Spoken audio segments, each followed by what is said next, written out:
Boston University is last. Yeah, B is last.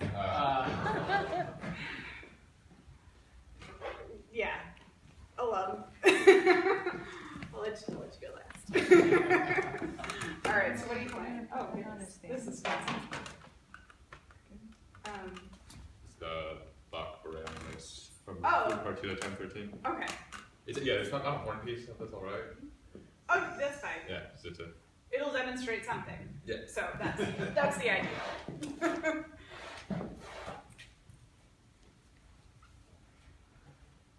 It's kind of hard to like figure out how to say. Just bring whatever that you're not ready to play it for recital, because that would give you more options for me to be like, oh, we can work on this thing.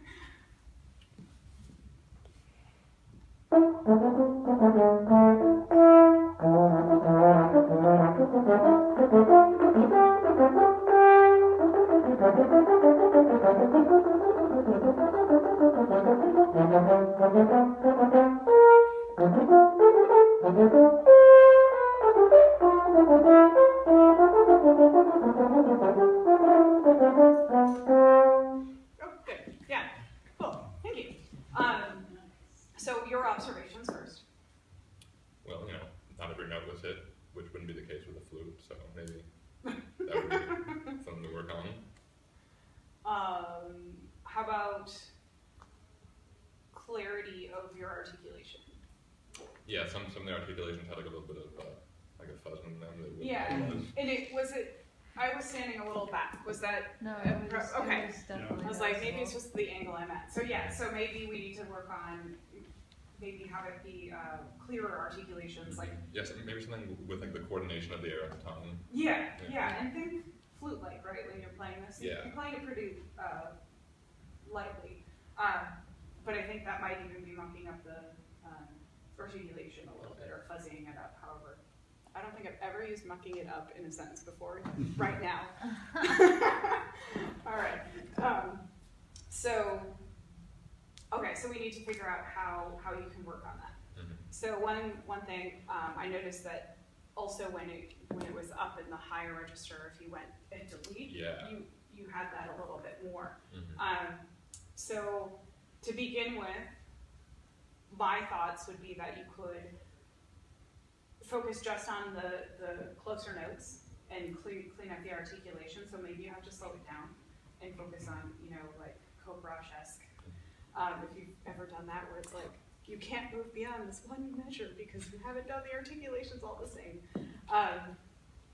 Maybe not that slow right now, but slowing it down and trying to get your tongue coordinated with the air. So how should we do that? What key should we give them? G major.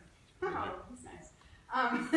And then I'm not going to say march. I don't have any other styles in mind. Roomba. Can you roll with that? I don't even know if I could. There was a time signature. Well, how about just to mix it up, try something in 6/8. Okay. So I would think repetition, and then as you do the repetition,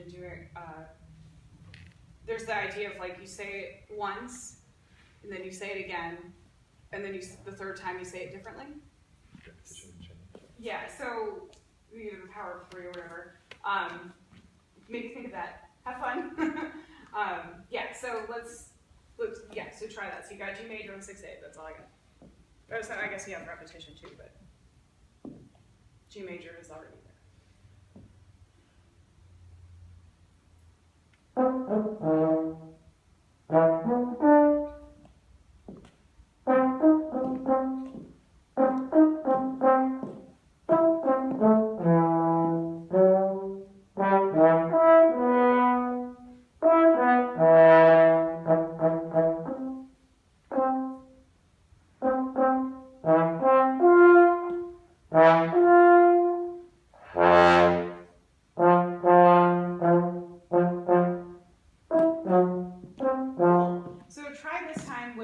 staccato tongue. Because I think it almost seems like maybe your tongue's a little bit too wide when you go in for the articulation. Does that make sense? Yeah. Okay. Yeah, so try to exaggerate the, go in the opposite direction, so exaggerate the staccato tongue.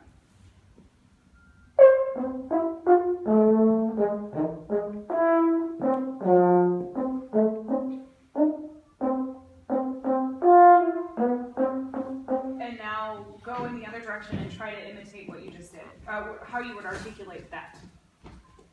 Like How you would articulate your piece. how I would want to, or how I what did? How you want to articulate, how you would want to articulate the piece in performance.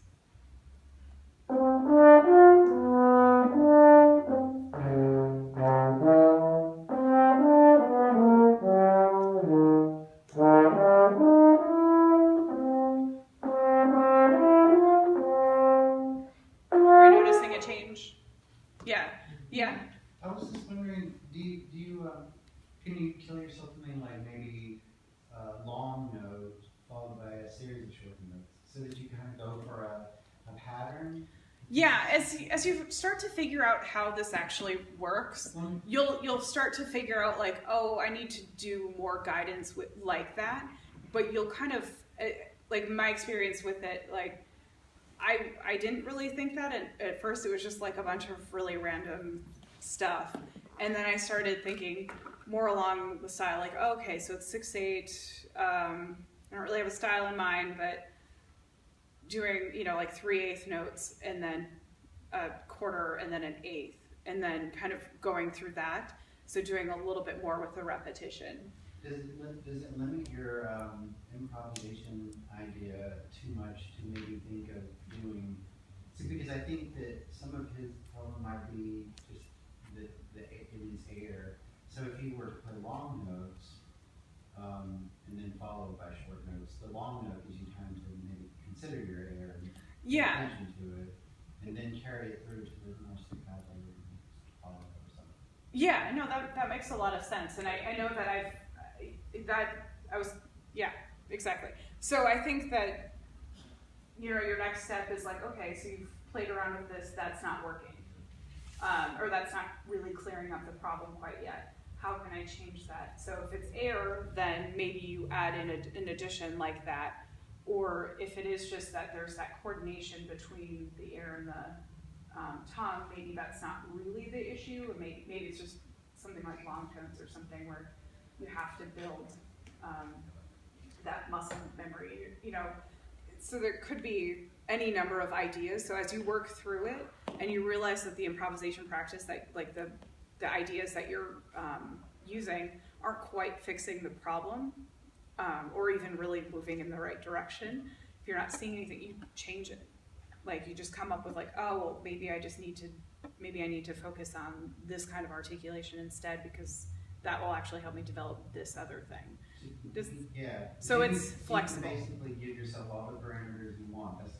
It would dictate your improvisation. That's okay. Yeah, and I mean, you want to have some sort of structure or guideline to help. That brought me to my final question. So then you think it's okay to use a metronome? Because, like as if you were playing with a rhythm section or something. I mean, because then, would that be, have you ever done? I didn't think to use the metronome, but that's an option, because, if you're working on a piece at 112 and you need to master what 112 is, then you have to, Could that also be one of the rules, saying that the tempo is 112? Yeah. So really, like, it's a flexible program. So yes. So for problems like articulation, what are the benefits to doing improvisation as opposed to like a scale pattern? Well, your scale pattern, if you're making it up, could be essentially what your improvisation is if you wanted to make it like that. Like if you just wanted to work on scales. Well, if your problem stems from like, oh, I can't get an even 16th note, then does doing improvisation, like I guess what ways does improvisation benefit as opposed to just doing like 16th notes in a scale? I guess it depends on what your goal is. Like, so I don't know. I mean, 16th notes. Even 16th notes. Like if you just need to practice even 16th notes, then you know, yeah, sure, do a scale. You could do it as, you could just do a bar of straight 16th notes, and then you could do a half note on a different note. It doesn't have to be a scale though. Okay. You know, So improvisation kind of gives way to more it's expression. getting you out of throughout it's getting you out of your norm. the- Okay. So it's really like expanding what you're thinking outside the box to bring more creativity. Because if you're thinking of just a scale, then you're essentially thinking of just on the page. Okay. That makes sense. Mhm. Unfortunately, we should switch. Is that cool? Yes. Yeah. Did that? Oh, yeah. I was gonna have you play it. Oh, yeah. No. Awesome. Thank you. Here's how to switch.